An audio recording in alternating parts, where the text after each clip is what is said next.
실질적인 신규 분양이라든지 이런 것이 올 수도 됐다 이렇게 보시면 될 겁니다. 급하지 않으신 거야. 그러니까 비워놔도 되고. 어지간하면 이제 임차를 놓으시려고 많이 그렇게 하시지. 몇십만 원을 덜 받더라도. 그렇다고 다 안 좋지만 않아요. 이런 때 기회가 있을 수도 있어요. 내가 잘 운영을 하면 상가는 나쁘지 않습니다. 위치로서. 고금리와 경기 불황으로 아파트 값이 맥을 못 추고 있죠. 올해도 지난달까지 누적 4.7%가량 떨어진 상황인데 사실 아파트만큼이나 맥을 못 추고 있는 부동산이 또 있습니다. 바로 아파트에 딸린 상가입니다. 부동산 호황기 때 대체 상품으로 분양받은 분들도 많죠. 그런데 경기가 나빠지면 주택보다도 더 큰 타격을 받는 게 상가입니다. 경기가 나쁘다고 집 없이 살 수는 없지만 씀씀이는 줄일 수 있기 때문이죠. 최근 서울 대단지 아파트 내 상가들에서도 공실이 심각한 상황입니다. 그리고 이건 신축 아파트도 예외가 아닌데요. 상가 공실은 마냥 경기가 나쁘기 때문만은 아니었습니다. 임대인과 임차인이 임대료를 두고 동상이몽 중이기 때문인데요. 금리가 높으니 임대인들은 투자 수익률을 포기하지 못해 임대료를 내리지 않는 반면 임차인들은 가뜩이나 사람들의 지갑을 열지 않으니 어떻게든 비용을 줄이려 하고 임대료 역시 그중 하나인 거죠. 평행선을 그리고 있는 임대인과 임차인의 임대료 줄다리기. 매부리TV가 올해 입주한 서울의 대표 아파트 단지들의 상가를 돌아다니며 현장의 이야기를 들어봤습니다. 첫 번째로 방문한 곳은 올해 7월 입주한 은평구 수색동 DMC 파인시티 자이입니다. 이 단지는 총 1223세대 규모로 연예인들을 심심치 않게 마주칠 수 있는 디지털 미디어 시티와 도보로 20분 정도 떨어진 곳에 위치해 있습니다. 현장을 가보니 아파트 단지 바깥쪽으로 상가들이 줄이어 있었고 일부에 부동산, 편의점, 프랜차이즈 빵집 등이 들어와 있었습니다. 그리고 나머지 꽤 많은 점포가 공실로 남아 있었습니다. 6구역계 56개, 7구역계 36개. 그중 이제 분양된 상가는 6구역 거는 2개 정도 남아있고 7구역은 한 9개 정도 남아있습니다. 6구역 같은 데는 50% 조금 넘었고 7구역은 한 30%?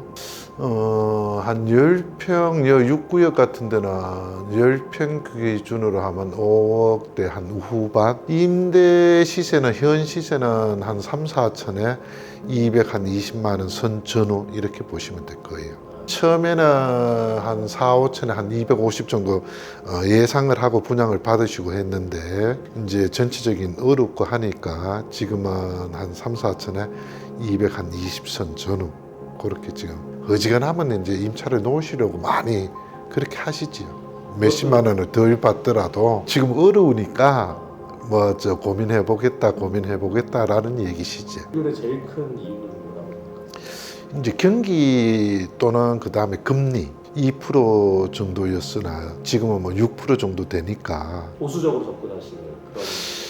실질적인 신규 분양이라든지 이런 것이 올 수도 됐다 이렇게 보시면 될 겁니다. 일단 경기가 살아나야 이 상가가 분양이 되지 않나 그렇게 생각합니다.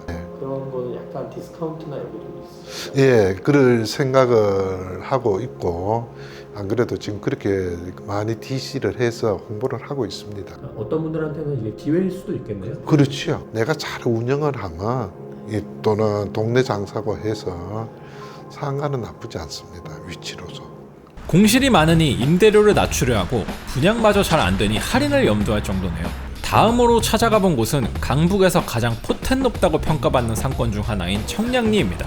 청량리는 이른바 주상복합 3대장이라고 불리는 롯데캐슬 스카이엘 65, 한양수자인 그라시엘, 청량리역 해링턴 플레이스가 있죠. 이곳은 DMC 파인시티 자이와는 달리 지하철역과 건물이 바로 연결돼 있고 1호선, 경의중앙선, 수인분당선 등 교통이 발달해서 유동인구도 많아 보였습니다. 여기에 GTX도 들어설 예정이죠. 현장의 분위기는 어땠을까요? 롯데캐슬 상가는 1층에 20개가 있고요. 2층에 25개가 있어요. 그래서 1층은 10평 기준으로 한 400에서 500 정도는 돼요. 지금 공실이 많이 있는데 문제는 공실이 있어도 롯데 상가는 좀 청량리 4구역 재개발구역 내 상가이기 때문에 소유주가 대부분 조합원님들이 갖고 계세요. 그러니까 급하지 않으신 거예요. 그러니까 비워놔도 되고 또 이제 비워놓기 아까워서 자녀분이 뭐 프랜차이즈 업종으로 들어온 게 한두 개, 그다음에 꼭 생활에 필요한 이제 담배권이 달린 편의점은 맨 처음에 담배권을 잡아야 되기 때문에 먼저 들어와서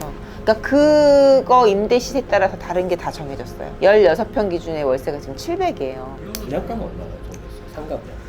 훨씬 싸요. 훨씬 싸서 이거를 뭐 굳이 오픈을 해야 되는 건지, 상가 임차나 이런 거는 외부 환경을 조금 많이, 경기가 조금 좋아진다는 기미가 보이고, 금리가 조금 실질적으로 체감 금리가 낮아져야 되고. 그럼 그런 약간 금리적인 거 말고요. 요새 사람들이 사실 네. 쿠팡 시키고 네. 배달의 민족 시키고 그런 것도 있어요. 이게 원래 우리가 옛날에 상가를 볼 때는 거기 앞에 유동인구가 얼마나 되냐, 그런 거를 보고서 많이 상가 권리금이라든지 임대료라든지 이런 걸 또 정하기도 했잖아요. 근데 요새는 아까 말씀한 것처럼 온라인상으로도 그렇고 그냥 지나만 가. 소비를 거기서 안 한다는 거지. 상가도 예전에는 전면 상가다 해갖고 유동인구가 얼마 되고 여기가 막 그렇게 분양하잖아요. 홍보해갖고. 그거에 전혀 속으시면 안 돼, 이제. 상가를 너무 많이 만드는 거 같지 않았어요? 그런 것도 있죠. 어쨌든 시행사가 있을 거 아니에요. 이거를 최대한 용적률로 해갖고 이제 뽑아 먹잖아요. 뽑을 수 있을 때. 근데 상가가 콘크리트만 치고 이것만 치면은 지분은 진짜 얼마 안 돼요. 땅에 대한 지분은.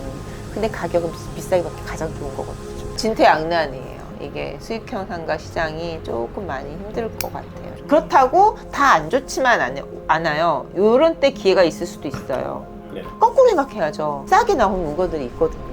대출 이자가 지금 금리가 높지만 이게 영원하지 않을 거란 말이에요. 그쵸. 언젠가는 이제 하향 곡선을 내리면서 요번에 확 올라갔듯이 이것도 좀 분위기 봐고 확 내려올 수도 있어. 일 수도 있고 아닐 수도 있어. 그러니까 그건 장담은 못 해요. 그러니까 이제 이럴 때는 금매를 사기는 되게 좋은 시장이에요. 대출을 끼고 상가에 투자한 분들은 금리가 높아지면 마음도 급해지겠지만 대출 없이 소유한 분들은 비교적 여유롭죠. 상가는 임대료를 낮추는 순간 매매 가치도 그만큼 낮아지기 때문에 길을 쓰고 임대료를 높게 받고 싶어 합니다. 또 처음부터 임대료를 낮추면 상가임대차 보호법 때문에 나중에 임대료를 올리기도 힘들어지기 때문이죠. 렌트프리가 있는 것도 이 같은 이유 때문입니다. 마지막으로 방문한 곳은 올해 분양한 단지 중 가장 핫한 단지죠. 반포 레미안 원베일리입니다. 최근에 원베일리 상가도 상황이 심각하다는 뉴스가 나오기도 했는데요. 그래서인지 인터뷰하기 쉽지는 않았습니다. 어렵게 만난 한 공인중개사의 말에 따르면 현재 미분양률은 10% 정도로 분양하기 전에 임차인이 맞춰진 곳들도 있다고 합니다. 상가 분양가는 평당 2억, 임대료는 1층 전용면적 7.5평 기준 보증금 1억 원에 월세 약 500만 원 수준이었습니다. 저희가 현장을 방문했을 때 1층은 공실이 별로 없었고 2, 3층에 공실이 좀 있는 편이었는데 관계자 말에 따르면 비어있는 점포들은 현재 입점을 준비 중이라는 설명이었습니다. 공실이 군데군데 보였지만 현재 가장 핫한 아파트의 상가답게 공실은 조만간 해결될 것으로 기대하는 눈치였습니다. 이런 신축 아파트 상가 공실, 일시적인 현상일까요? 계속 이어질까요? 첫 번째는 그 높아진 토지가 그리고 급격하게 상승하고 있는 공사비로 인해서 결국에는 고분양가가 책정이 될 수밖에 없는 구조고, 이 고분양가가 결국에는 수익성을 담보를 해야 되는 그 임대인 입장에서는 당연히 높은 임대료를 만들어낼 수밖에 없고, 두 번째는 또 하나가 고금리입니다. 또 금리가 더 높다 보니까 임대료만으로는 이자 부분을 또 메꾸기가 또 쉽지 않은 구조입니다. 그러다 보니까 더 임대료가 높아질 수밖에 없는 구조고, 마지막으로는 이제 수요 측면으로 보면은 이제 경기 침체가 좀 계속 가속화되고 있다 보니까 이 수요자들의 지갑이 좀 열리지 않는 부분들이 좀 큰 것 같아요. 이런 요인들 때문에 아무래도 상가를 운영하는 임차인들의 수익성이 지금 나올 수 있는 구멍이 사실은 없습니다. 굉장히 낮아져 있는 상황이기 때문에 아파트 상가의 어떤 임차인 측면에서는 영업하기가 굉장히 힘든 상태죠. 어느 정도는 당연히 회복이 될 겁니다. 이게 경기가 또 좋아지면은 수요자들의 어떤 경제 가처분 소득이나 이런 부분도 좀 늘어서 당연히 영향이 있을 겁니다. 근데 다만 공급적인 부분들, 그리고 요새는 굉장히 또 아파트 상가 역시도 양극화되는 측면들이 좀 있어서 이런 양극화 측면에서 결국에는 예를 들면은 이제 업종 제한이 좀 없거나 그 신축 아파트의 규모, 그리고 주위 아파트가 얼마만큼 집적되어 있는지 그 집적도, 동네의 인구 프로파일, 그 다음에 교육 인프라, 사실 이런 것들이 잘 갖춰진 어떤 그런 데들이 앞으로는 더 뭐 고분양가의 고임대료긴 하지만 나올 수 있는 수익이나 기대 수익도 높을 수 있기 때문에 이런 데들이 좀 양지라고 좀 보여지고요. 신축 아파트 상가 3곳을 가보니 확실히 분위기가 좋아 보이지는 않았습니다. 아무래도 최근 고금리와 경기 침체 때문에 기대하던 수익률을 실현하고 싶은 임대인과 월세를 아끼려는 임차인 사이에 견해차가 큰 것 같습니다. 다만 대출 비중이 큰 임대인과 그렇지 않은 임대인들의 입장은 확실히 달랐습니다. 대출이 없는 소유주들은 버티면서 경기가 회복되길 기대하는 분위기였습니다. 오히려 지금이 기회다라는 의견도 있었는데요. 소위 투자는 공포에 사야 한다는 마인드로 요즘같이 상가들이 할인 분양 이야기가 나올 때 좋은 위치의 상가를 저렴하게 선점할 수 있다는 주장도 있었습니다. 현재 상가 시장은 공포와 기대가 공존하고 있습니다. 결국 이런 시기엔 실탄이 많은 사람이 위너라는 말이 통하는 것 같습니다. 매부리원 여러분의 생각은 어떠신가요? 상가 투자를 고민하시는 분들, 자영업을 생각하시는 분들께 조금이라도 도움이 됐으면 좋겠습니다.